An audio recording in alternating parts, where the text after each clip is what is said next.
Hello dear friends, नमस्कार। Welcome my YouTube channel Balbir Singh Chaudhary. Dear friends, यदि आप पहली बार मेरे यूट्यूब चैनल पर हैं तो आप लोगों से गुजारिश है इस यूट्यूब चैनल को सब्सक्राइब कर लीजिएगा, बेल आइकन को ऑल प्रेस करना नहीं भूलिएगा। आज बेहतरीन कंटेंट लेकर आए हूँ, चलते हैं उस कंटेंटफुल फ्रेंड्स वीडियो की शुरुआत करते हैं इस फोटोग्राफ से, जिसमें आप लोगों के सामने राजस्थान की डिप्टी चीफ मिनिस्टर माननीय दिया कुमारी जी दिखाई दे रही होंगी। 18 नवंबर 2024 को राजस्थान के जितने भी कॉन्ट्रैक्चुअल एम्प्लॉई हैं उनके द्वारा एक डेलीगेशन दिया गया माननीय को। उसको डेलीगेशन देने के बाद में उनके ऊपर जो फाइनेंस मिनिस्टर की जो टिप्पणियां की गई थी माननीय दिया कुमारी जी इनके द्वारा, उसमें 3 तब्दीलियां की गई हैं। कॉन्ट्रैक्चुअल एम्प्लॉइयों को नियमित करने के लिए आखिर किन नियमों में क्या क्या संशोधन किया गया, वो भी आप लोगों के सामने नियम दिखाएंगे। और पूर्व के जो नियम है और वर्तमान के नियम है उनमें क्या क्या संशोधन हुए वो भी दिखाएंगे। उसके बाद में मैं आपको लेकर चलूंगा जो बीकानेर में जो 19वां धरना चल रहा है, जो भी कॉन्ट्रैक्चुअल एम्प्लॉय को रेगुलर करने के लिए, उसके लाइव वीडियोस किस प्रकार से उसकी तरफ लेकर चलूंगा। उससे पहले आपको एसओपी की जो गाइडलाइन है उसमें 8 कार्य कौन कौन से पूरे हो गए उसकी तरफ भी लेकर चलूंगा।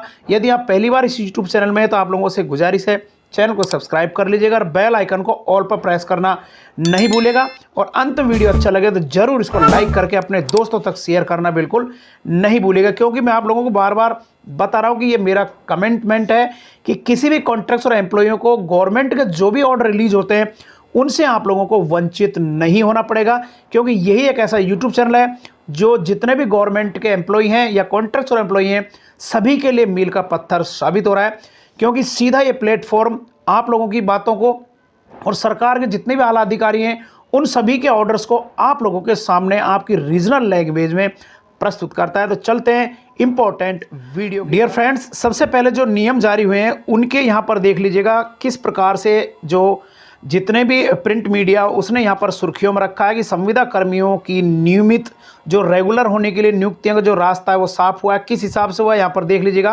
क्या देख लीजिएगा प्रिंट मीडिया ने किस प्रकार से यहाँ पर टाइटल बनाया। राजस्थान सरकार ने दी राहत। यहाँ पर देख लें, संविदा कार्मिकों को आयु और 2 से अधिक संतान पर मिलेगी छूट। किस प्रकार से इसको यहाँ पर प्रिंट मीडिया ने अपनी प्रिंट मीडिया में किस प्रकार से जगह दी वो यहाँ पर से इस खबर को निकाला है, जो यहाँ पर स्पष्ट आप लोग देख पा रहे होंगे किस प्रकार से डेजिग्नेट किया। यहाँ पर वित्त विभाग से बड़ी खबर यहाँ पर देख लीजिए कि किस प्रकार से जो कॉन्ट्रैक्चुअल हाउसिंग पोस्ट रूल 2022 के जो नियम हैं उनमें किस प्रकार से शिथिलन दी गई वो नियम यहाँ पर देख लें। अब चलते हैं नेक्स्ट ऑर्डर। 18 नवंबर 2024 को मिलने के बाद में यहाँ पर देख लीजिएगा 20 नवंबर 2024 को ऑर्डर जारी किए गए हैं, जो राजस्थान सरकार के जो फाइनेंस डिपार्टमेंट के रूल डिवीजन है उसके द्वारा ये ऑर्डर जारी कर दिए गए। यहाँ पर सब्जेक्ट देख लें, इसी से आपको समझ में आ जाएगा कंप्लीट कि जो कॉन्ट्रैक्चुअल एम्प्लॉय को पदों में सृजित करने के लिए नियमित पदों परिवर्तित करने और उन पदों पर नियुक्ति हेतु वित्त विभाग द्वारा जारी की गई एसओपी एवं प्रक्रियात्मक दिशा निर्देशों के क्रम में नियमों में शिथिलन, इन नियमों में शिथिलन किया गया है। किस प्रकार से किया गया है मैं आपको ध्यान आकर्षित कर रहा हूं। सबसे पहले इस बिंदु की तरफ ध्यान आकर्षित कर रहा हूं आपका। 25 अक्टूबर को जो एसओपी की जो गाइडलाइन जारी की गई थी, इस एसओपी की बात कर रहा हूं, यहाँ पर जारी कर दी गई थी। उन एसओपी के अकॉर्डिंग टाइम मिनट्स भी जारी किए गए थे।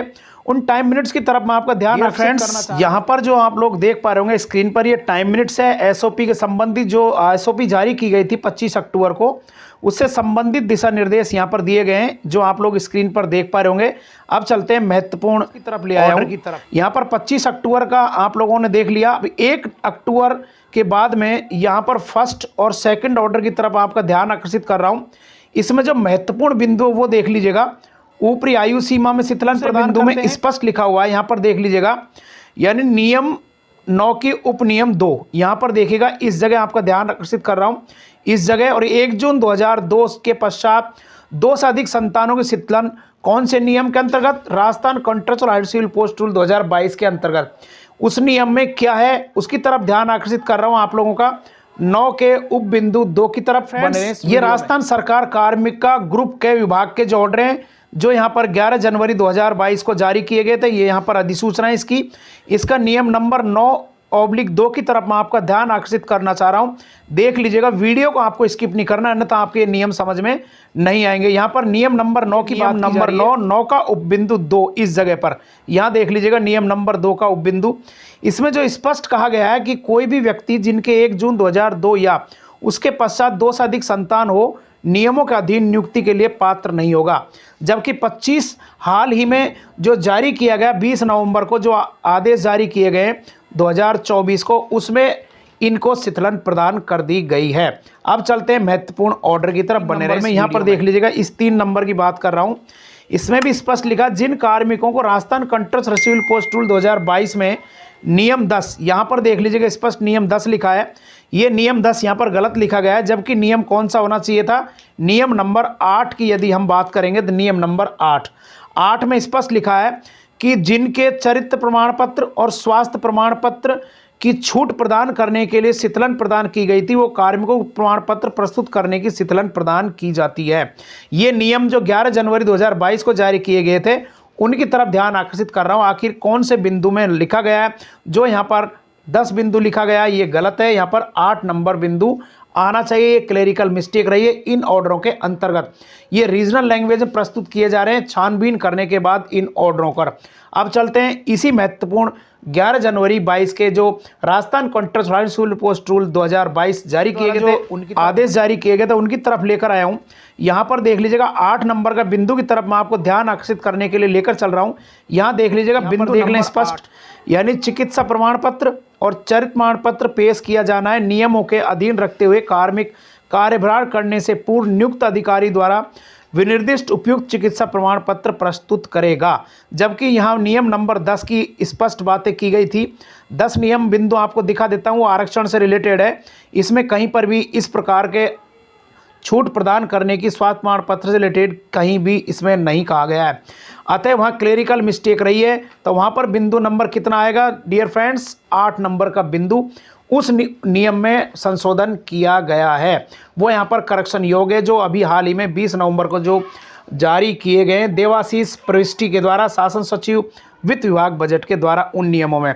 अब चलते हैं महत्वपूर्ण नियम। स्पष्ट लिखा, उपरोक्त नियमों में शिथिलन माननीय उप मुख्यमंत्री महोदय से पत्रावली प्राप्त अनुमोदन की आईडी संख्या इतने के द्वारा दिनांक 18 नवंबर को शिथिलन प्रदान की गई है। और किन के ऑर्डर से इसको जारी किया गया, यहाँ पर देख लीजिएगा स्पष्ट शासन सचिव वित्त बजट के द्वारा इसको जारी किया गया, जैसा आप लोग यहाँ पर स्पष्ट आकर्षित कर रहा हूँ। 3 मार्च 2023 को कार्यालय निदेशक प्राथमिक शिक्षा राजस्थान बीकानेर के द्वारा एक समस्त जिला शिक्षा अधिकारियों को लेटर जारी किया गया था। उसमें भी आयु से संबंधित क्या क्या छूट प्रदान किए गए थे वो लेटर यहाँ पर है। एक बात और बता देता हूँ डियर फ्रेंड्स, सभी को जितने भी वीडियो में ऑर्डर्स दिखाए जाते हैं सरकार के, वो सभी का लिंक मैं डिस्क्रिप्शन बॉक्स में दे देता हूँ, वहाँ से आप डाउनलोड कर पाएंगे। यदि डाउनलोड नहीं कर पा रहे हैं तो चैनल का लिंक नीचे डिस्क्रिप्शन बॉक्स में व्हाट्सएप का दे दिया, उस ग्रुप से जुड़ के आप लोग वहाँ पर रिक्वायर कर सकते हैं। उस जगह पर आप लोगों को पीडीएफ के लिंक आपको मिल जाएंगे या पीडीएफ की कॉपी वहाँ पर प्राप्त हो जाएगी। ये पुराने जो आरक्षण के छूट थे, नियम थे कॉन्ट्रैक्चुअल एम्प्लॉइयों को एडॉप्ट करने के लिए, वो नियम यहाँ पर मैंने आप लोगों को समीक्षा करने के लिए फ्रेंड्स वादे के मुताबिक अब मैं आप लोगों को उस जगह पर लेकर आया हूँ जहाँ पर एसओपी गाइडलाइन जारी की गई है। यहाँ पर देख लीजिएगा, ये डेट देखे, ये डिस्पैच देखे, संबंधित दिशा निर्देश। ये डिस्पैच जारी करने के बाद एसओपी गाइडलाइन में आखिर जो 8 बिंदु हैं वो कौन कौन से पूरे हो गए। 9 नवंबर 2024 से लेकर 22 नवंबर 2024 तक 3 डिपार्टमेंटों के आधार पर किस किस डिपार्टमेंट का कौन कौन से बिंदु पूरे हो गए, उसकी तरफ बने रहें इस वीडियो में। डियर फ्रेंड्स, सबसे पहले यहाँ पर देखिएगा सोसाइटी या संस्था विभाग द्वारा किए जाने वाले कार्य की कार्यवाही 9 नवंबर 2024 को ये कार्य संपूर्ण पूरे हो गए। स्क्रीनिंग कर नियमित सृजित पदों के लिए की जाने वाले पदों का आकलन हो चुका है। और 14 नवंबर की यदि हम बात करें, इस जगह पर 14 नवंबर को ये कार्य संपूर्ण हो चुके हैं। यानी जो भी जितने पदों का क्रिएशन किया जाना है पदनाम और पे लेवल के हिसाब से, वो समस्त पदों के विरुद्ध कितने पदों को समाप्त किया जाएगा, उन सभी पदों की यहाँ पर सूचनाएं दे दी गई हैं 14 नवंबर को। 22 नवंबर की यदि यहाँ पर बात की जाए, सोसाइटी के द्वारा 22 नवंबर को ये कार्य संपूर्ण किया जा चुका है, जिसमें सेवा नियम बने हुए हैं। उन सोसाइटी संस्थाओं द्वारा संबंधित विभाग के कर्मचारियों के सेवा नियमों का आवश्यक संशोधन कर लिया गया है एडॉप्ट करने से पूर्व। 22 नवंबर को पुनः एक ऑर्डर और जारी किए गए, यहाँ पर देख लीजिएगा, ये करेक्शन यहाँ पर कर दिया गया है। जो लिटरल एंटी के पद हैं उनको रूप में सम्मिलित कर लिया गया है। 22 नवंबर की पुनः एक नियम की ओर बात करें तो ये कार्य भी यहाँ पर संपूर्ण कर लिया गया है। इसमें स्पष्ट लिखा है सोसाइटी या विभाग के द्वारा जितने भी एडॉप्शन के लिए अंगीकार किए गए हैं पद सेवा नियम में अनुसूची का प्रारूप वित्त नियम के विभाग के द्वारा यहां पर अनुमोदन भिजवाया जाना सुनिश्चित कर लिया गया है। और 22 नवंबर को एक कार्य ये संपूर्ण हो चुका है। दूसरा देख लें, यानी जितने भी संबंधित डिपार्टमेंट हैं उन नियमों में पृथक से अनुसूची के रूप में सम्मिलित किए जाने का जो प्रस्ताव है कार्मिक विभाग को भिजवाया। 22 नवंबर को देख लें, इस जगह पर फाइनेंस विभाग ने जो कार्य किए थे कॉन्ट्रेक्चुअल नियम के अनुसार पुनरीक्षित वेतनमान 2017 पे लेवल प्रदर्शन की सारणी के अनुसार ग्रेड पे का निर्धारण कर लिया और पदों की संख्या समान रूप से समाप्त कर दी गई। अब डीओपी विभाग ने क्या क्या कार्य पूरे कर लिए उनकी तरफ भी मैं आपका ध्यान आकर्षित कर रहा हूं। यहाँ पर देख लें, फाइनेंस डिपार्टमेंट के द्वारा 18 नवंबर को क्या कार्य पूरा कर लिया। यहाँ पर देख लें, ये कार्य यहाँ पर पूरा कर लिया गया, यानी पदनाम वित्त नियम विभाग द्वारा निर्धारित कर वित्त नियम को सूचित कर दिया गया है। 19 नवंबर को क्या कार्य पूरा हो गया वो यहाँ पर देख लें, इस जगह पर देख पा रहे होंगे ये कार्य पूरे हो चुके हैं। सोसाइटी संस्था के द्वारा अंगीकार किए जाने हेतु जो सेवा नियमों के जो प्रारूप हैं उन पदों पर अनुसूची का परीक्षण कर वित्त विभाग द्वारा सहमति प्रदान कर ली। और मैं आपको बता देता हूं, हाल ही का जो वर्तमान वीक आ रहा है इसी में जो एसओपी गाइडलाइन के अकॉर्डिंग कौन कौन से कार्य पूरे होंगे वो भी इसी यूट्यूब चैनल पर आप लोगों को देखने को मिलेंगे। उसके बाद में जो बीकानेर के जो धरने चल रहे हैं लाइव इसी वीडियो पर आप लोगों को इसी चैनल पर देखने को मिलेंगे। जितने भी कॉन्ट्रैक्चुअल एम्प्लॉय या रेगुलर एम्प्लॉय के नए नए नियम निकलते हैं वो सभी इसी यूट्यूब चैनल पर आपको देखने को मिलेंगे, ये मेरा कमिटमेंट है। यदि अभी तक आपने इस चैनल को सब्सक्राइब नहीं किया है तो चैनल को जरूर सब्सक्राइब करके रखेगा, क्योंकि जो भी महत्वपूर्ण इंपॉर्टेंट रूल्स जो आएंगे और रीजनल लैंग्वेज में आपके सामने प्रस्तुत किए जाएंगे। अब चलते हैं महत्वपूर्ण बीकानेर धरने की तरफ बने रहे। अब मैं आपको लेकर चल रहा हूँ बीकानेर धरा पर, जहाँ पर जो ग्राम पंचायत सहायक हैं उनसे पंचायत शिक्षक जो बने उनको एसओपी की गाइडलाइन के अकॉर्डिंग पूरे 9 वर्ष जो आईएएस पैटर्न को अकॉर्डिंग नहीं हो रहे हैं, उनको इन एडॉप्शन के बाद में जो रेगुलर होने के लिए पद सृजित किए जा रहे हैं उस एसओपी की गाइडलाइन में जुड़ने के लिए धरने प्रदर्शन लगातार किए जा रहे हैं। उसका 19वां दिन है, उसकी तरफ लेकर चल रहा हूँ। उससे पहले मैं आपको बता देता हूँ आज 19वां दिन है धरने का बीकानेर की धरा पर। माननीय शिक्षा निदेशालय के सामने हापू राम जी सियाग जो जालौर से बिलोंग करते हैं उनके द्वारा उन्होंने आखिर क्या जो कॉन्ट्रैक्चुअल एम्प्लॉय हैं उनके लिए संदेश दिया, उसकी तरफ बने रहे। हमारी मांगे पूरी हो, हमारा हक मांगते आवाज दो, रोटी देने से निकलनी है, हम हमारा हक मांगते किसी से भीख मांगते चाहे मजबूरी है, हमारी मांगे पूरी। पंचायत शिक्षक विद्यालय सहायक संघ का और जोधपुर संभाग आज धरने को लेकर सभी अपने हक व अधिकार की लड़ाई के लिए इकट्ठे हुए हैं निदेशालय पर। हमारी पिछले 16 सालों से हमारी जो मांग है उस मांग में हमें उम्मीद थी कि संविदा कर्मचारी में हमें नियमितीकरण जो सरकार कर रही है उस नियमितीकरण के दायरे में आएंगे, जबकि सरकार ये ढोल पीट रही है कि हम संविदा कर्मचारियों को नियमितीकरण की प्रक्रिया में ले रहे हैं, नियमित कर रहे हैं, जबकि हमें नियमित से वंचित रखा जा रहा है।